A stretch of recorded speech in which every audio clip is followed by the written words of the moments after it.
In today's video, I'm going to show you how to disable the Xbox Game Bar on Windows 10 step by step in a simple way that anyone can follow.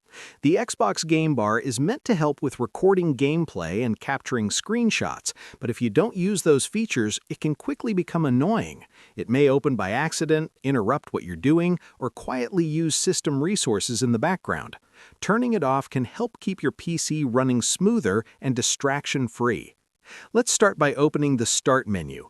Click the Windows icon in the bottom left corner of your screen. From the menu that appears, click on Settings. It looks like a small gear icon. Once the Settings window opens, look for the option labeled Gaming and click on it. This section controls all game-related features on your computer.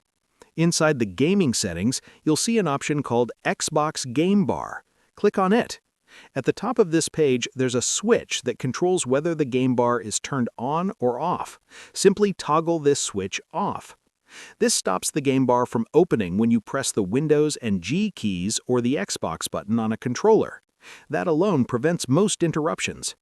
Now let's take it one step further to reduce background activity. Go back to the main settings screen and click on Apps. Scroll down the list until you find Xbox Console Companion and click on it. Then select Advanced Options. In this section, you'll see settings that control how the app behaves. Find the option that allows the app to run in the background and turn it off. This prevents it from using system resources when you're not actively using it. Once that's done, you're all set. The Xbox Game Bar is disabled and related apps won't be running unnecessarily in the background. This can help improve performance and keep pop-ups from interrupting your work or browsing. And that's how you disable the Xbox Game Bar on Windows 10. Share this video and subscribe for more helpful tutorials.